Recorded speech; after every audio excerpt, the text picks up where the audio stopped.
राधे राधे जय श्री कृष्णा। इस साल बैसाख पूर्णिमा 12 मई दिन सोमवार को मनाई जाएगी। उसी दिन व्रत भी की जाएगी।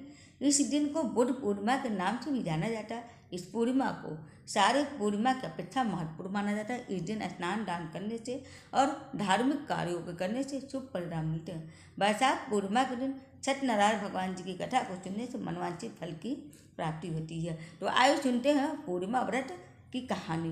द्वापर युग में एक बार भगवान श्री कृष्ण जी से यशोदा माता पूछती हैं कि आप संसार के पालन करता हो तो मुझे भी कोई ऐसा उपाय बताओ जिससे मृत्यु लोक में किसी भी स्त्री को विधवा ना होना पड़े और भय ना हो और न ही निसंतान होने का दुख रहे। तब भगवान श्री कृष्ण जी अपनी माँ से कहते हैं कि हे माँ, मैं आपको एक ही व्रत के बारे में विस्तार से बताता हूँ। सौभाग्य प्राप्ति के लिए हर महिला को 32 पूर्णमासी तक इस पावन व्रत को करना चाहिए। इसी से संतान और सौभाग्य की रक्षा होती है। इस व्रत को करने वाले के बारे में हम आपको एक कथा सुनाते हैं, आप ध्यान से सुनिएगा।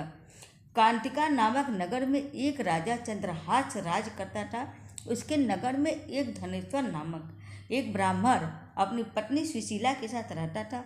इनके घर में किसी भी प्रकार का कोई कमी नहीं थी, लेकिन संतान नहीं था, जिसके कारण दोनों पति पत्नी बहुत दुखी रहते थे।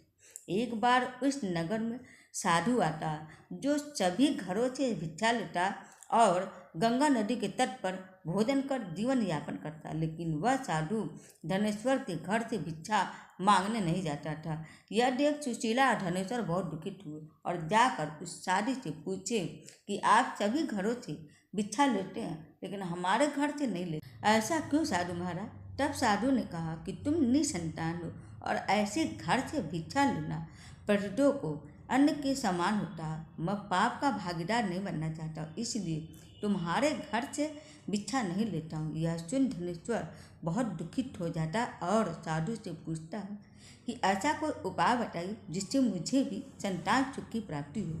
तब साधु ने उस दंपति को 16 दिन तक माँ चंडी की पूजा करने का सलाह दिया, जिसके बाद धनेश्वर और उसकी पत्नी ने ऐसा ही किया। उन दोनों के आराधना से प्रसन्न होकर माँ काली प्रकट हुई और सुशीला को गर्भवती होने का वरदान दिया और कहा कि प्रत्येक पूर्णिमा को दीपक जलाए, ऐसे ही सभी पूर्णिमा को दीपक की संख्या बढ़ाती जाना।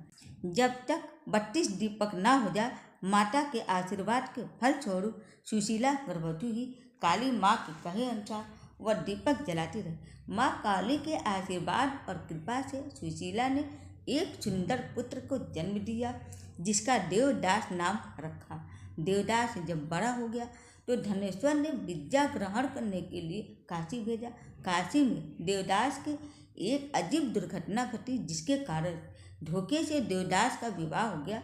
और जब देवदास ने बताया कि वह अल्पायु है तो भी विवाह करवा दिया गया। कुछ समय बाद जब काल देवदास के प्राण लेने आए तो काल देवदास का प्राण नहीं ले पाया। तब काल ने यमराज से कहा कि वह देवदास का प्राण लेने में असमर्थ हैं, जिसके पश्चात यमराज ने इसके पीछे का कारण जानने के लिए भगवान शिव और माता पार्वती के पास गया। तब माँ पार्वती ने माँ काली के वरदान के वृत्तांत को बताया और कहा कि ब्राह्मण दंपति ने पूर्णिमा का व्रत रखा था, इसलिए काल उसका प्राण नहीं निकाल पाया। तभी से कहा जाता है कि पूर्णिमा के दिन व्रत करने से मुक्ति मिलती है और भगवान की कृपा से हर तरह की मनोकामनाएं की पूर्ति होती है। तो कृष्ण भगवान जी कहते हैं, हे माँ, हर औरत को 32 पूर्णिमा व्रत करनी चाहिए और दीपक जलानी चाहिए जब तक 32 दीपक ना हो जाए। ऐसा करने से उनकी सर्व कामनाएं की पूर्ति होती है। जैसे धनेश्वर और सुशीला की सारी मनोकामनाएं भगवान की कृपा से, माँ काली की कृपा से पूरा हुआ, वैसे सबका पूरा करे, हम सबका भी मनोकामना की पूर्ति करें। तो बोले विष्णु भगवान, माँ लक्ष्मी की जय। हर हर महादेव। उम्मीद है आप सबको मेरा वीडियो पसंद आया होगा।